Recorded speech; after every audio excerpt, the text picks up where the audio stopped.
ಪ್ರಭು ನ್ಯೂಸ್ಗೆ ಸ್ವಾಗತ. ಶಿಕ್ಷಕ ವೃತ್ತಿ ವಿದ್ಯಾರ್ಥಿಗಳ ಭವಿಷ್ಯ ರೂಪಿಸುವ ಶಕ್ತಿ.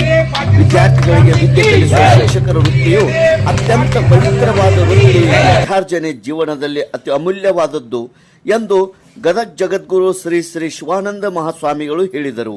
ಅವರು ಹಿಡಕಲ್ ಡ್ಯಾಮಿನ ಮಾರುತಿ ಮಂದಿರದಲ್ಲಿ ಸಿಂಧಿಹಟ್ಟಿ ಸರ್ಕಾರಿ ಶಾಲೆಯ ಮುಖ್ಯ ಶಿಕ್ಷಕ ಶ್ರೀ ಎನ್ ಬಿ ಪಾಟೀಲ್ ಅವರ ಸೇವಾನಿವೃತ್ತಿಯ ಸಮಾರಂಭದ ಸಾನ್ನಿಧ್ಯ ವಹಿಸಿ ಅವರು ಮಾತನಾಡಿದರು. ಪಾಲಕರು ಮಕ್ಕಳಿಗೆ ಶಾಲೆಗೆ ಕಳುಹಿಸಿ ಕೊಡುತ್ತಾರೆ, ಆದರೆ ಶಿಕ್ಷಕರು ಮಕ್ಕಳ ವರ್ತಮಾನ ಕಾಲ ಭವಿಷ್ಯ ಕಾಲ ನೋಡುತ್ತಾರೆ. ಶಿಕ್ಷಕರು ಎಂದಿಗೂ ನಿವೃತ್ತಿಯಾಗುವುದಿಲ್ಲ. ಇಂದು ಪರ್ಯಾಯ ಶಿಕ್ಷಣ ವ್ಯವಸ್ಥೆ ರಾಜಕಾರಣಿಗಳ ಒಡೆತನದಲ್ಲಿರುವ ಖಾಸಗಿ ಶಾಲೆಗಳ ಆಕರ್ಷಣೆಯಿಂದ ಇಂದು ಪಾಲಕರು ಖಾಸಗಿ ಶಾಲೆಗಳಿಗೆ ಮೊರೆ ಹೋಗುತ್ತಿದ್ದಾರೆ. ಮುಚ್ಚುತ್ತಿರುವ ಸರ್ಕಾರಿ ಶಾಲೆಗಳನ್ನು ಉಳಿಸಿ ಬೆಳೆಸಬೇಕು ಎಂದು ಹೇಳಿದರು. ಚಿಕ್ಕೋಡಿ ಅಕ್ಷರ ದಾಸೋಹ ನಿರ್ದೇಶಕ ಆರ್ ಡಿ ತೇರ್ದಾಳ್ ಮಾತನಾಡಿ, ಎನ್ ಬಿ ಪಾಟೀಲ್ ಅವರು ತಮ್ಮ ಶಿಕ್ಷಕ ವೃತ್ತಿಯಲ್ಲಿ ಹಲವಾರು ವಿದ್ಯಾರ್ಥಿಗಳಿಗೆ ಜ್ಞಾನ ಎರೆದಿದ್ದಾರೆ. ಸೇವಾ ನಿವೃತ್ತಿ ಆದರೂ ಕೂಡ ಸಮಾಜ ಸೇವೆ ಮಾಡಬೇಕು ಎಂದರು. ಪತ್ನಿ ಉಮಾದೇವಿ ಪಾಟೀಲ್, ಪುತ್ರರಾದ ವೀರೇಂದ್ರ ಲಖನಗೌಡ ಪಾಟೀಲ್, ಹಿರಿಯ ಸಾಹಿತಿ S M Shirur, CRP Uma Pattappanavar, ನಿವೃತ್ತ ಶಿಕ್ಷಕ HL ಪೂಜಾರಿ, SDMC ಅಧ್ಯಕ್ಷ KG ಸಿಡ್ಲಿಹಾಳ್, ವಿವಿಧ ಶಾಲೆಗಳ ಶಿಕ್ಷಕರು ವಿದ್ಯಾರ್ಥಿಗಳು ಉಪಸ್ಥಿತರಿದ್ದರು. ಲಕ್ಷ್ಮೀ ಕಾಂಬಳೆ ಸ್ವಾಗತಿಸಿದರು.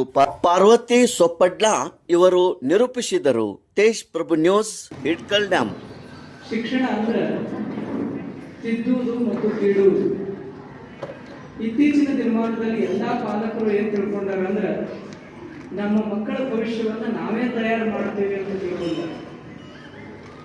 ಆದ್ರೆ ಒಬ್ಬ ಶ್ರೇಷ್ಠ ಶಿಕ್ಷಕನಿಗೆ ಒಂದು ಬಹಳ ಒಳ್ಳೆಯ ದರ್ಶನ ಇದೆ.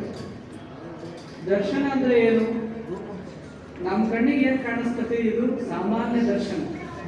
ನೀವೆಲ್ಲ ಕೂತರಿ, ನಾವೀಗ ಹೇಳಿ ಎಲ್ಲ ಫ್ಯಾನ್ ಬಂದ್ ಮಾಡಿಸಿದೀವಿ, ಬಂದ್ ಮಾಡಿಸಿದ ತಕ್ಷಣ ಕಾವು ಹೆಚ್ಚಾಗತ್ತು, ಎಲ್ಲರೂ ಗಾಳಿ ಬೀಸಾಕತ್ತೀರಿ, ನಮ್ಗೆ ಕಾಣಿಸ್ತಿದ್ದಾರೆ.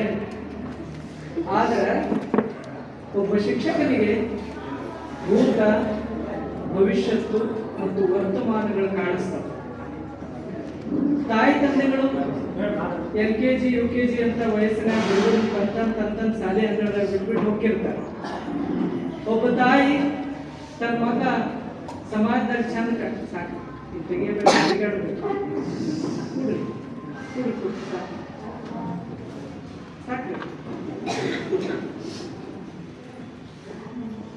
ತಾಯಿಯೊಬ್ಬಳು ತನ್ನ ಮಗ ಸಮಾಜದಾಗ ಚಂದ ಕಾಣಲಿ ಅಂತ ಹೇಳಿ ತಿಳ್ಕೊಂಡು ಎಲ್ಲಾ ರೀತಿ ಅಲಂಕಾರ ಮಾಡಿ ತನ್ನ ಶಾಲೆ ಅಂಗಳದಾಗ ಬಿಟ್ಟರೆ ಮಾಸ್ತರ್ ಮಾತ್ರ ಈ ಉಳಿದ್ಬೋದು ಏನಾಗ್ಬೋದು ಅನ್ನೋದನ್ನು ಹುಡುಕಿರ್ತಾರೆ.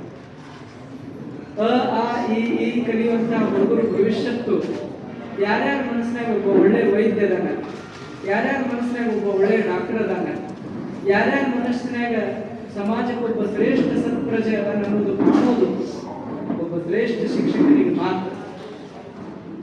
ಆದ್ರೆ ಕಾಲವಶಾತ್ ಏನ್ ಲಾರ್ಡ್ ಮೆಟಾಲೆ ಅವರು ಬಂದರು, ಅವ್ರ ನಂತರದಲ್ಲಿ ಜನಾಂಗ ಬಂತು. ಈಗ ಶಿಕ್ಷಣಕ್ಕೆ ಹಿಂದಿನ ಶಿಕ್ಷಣದ ಮೌಲ್ಯ ಉಳಿತಾ ಇಲ್ಲ. ಅಂತೂ ಸ್ವಲ್ಪ ಉಳಿದಿದ್ರ ಸರ್ಕಾರಿ ಶಾಲೆಗಳು.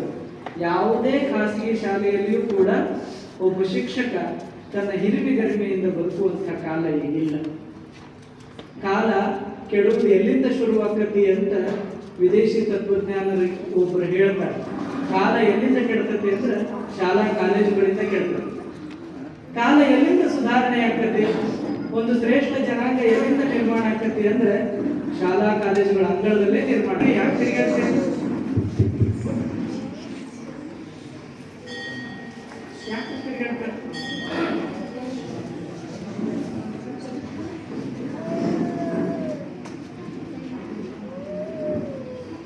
ಬಹಳ ದೊಡ್ಡ ರಾಷ್ಟ್ರ ಅಂತ ಅನಿಸ್ಕೋಬೇಕಾದ್ರೆ ಇನ್ಫ್ರಾಸ್ಟ್ರಕ್ಚರ್ ಡೆವಲಪ್ಮೆಂಟ್ ಮಾಡಬೇಕು, ದೊಡ್ಡ ದೊಡ್ಡ ಕಟ್ಟಡಗಳನ್ನು ಕಟ್ಟಬೇಕು ಅಂತ ಹೇಳಿದ್ರು.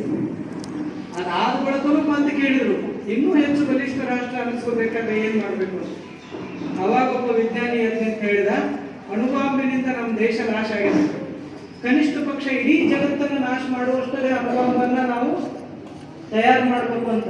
ವಿಜ್ಞಾನಿ ನೋಡ್ರಿ, ಬಹಳಷ್ಟು ಸಾರಿ ವಿಜ್ಞಾನದ ಪ್ರಯೋಗಶಾಲೆಯೊಳಗೆ ಜಗತ್ತಿಗೆ ಒಳಿತು ನಿರ್ಮಾಣ ಆಗೋಕ್ಕಿಂತಲೂ ಕೆಟ್ಟದ್ದು ನಿರ್ಮಾಣ ಆಗಿರ್ತಕ್ಕಂಥ ಉದಾಹರಣೆ ಕೊಟ್ಟು ಕೊನೆಗೆ ಒಬ್ಬ ಶಿಕ್ಷಕ ಎದ್ದು ನಿಂತು ಹೇಳಿದ, ಈ ರಾಷ್ಟ್ರ ಗೌರವಶಾಲಿ ರಾಷ್ಟ್ರ ಆಗಬೇಕಾದ್ರೆ, ಅತ್ಯಂತ ಶ್ರೇಷ್ಠ ರಾಷ್ಟ್ರ ಅಂತ ಅನ್ನಿಸ್ಕೋಬೇಕಾದ್ರೆ ನಾವು ಎಲ್ಲ ಶಾಲಾ ಕಾಲೇಜುಗಳಲ್ಲಿ ರಾಷ್ಟ್ರೀಯತೆಯ ಶಿಕ್ಷಣವನ್ನು ಕೊಡಬೇಕು.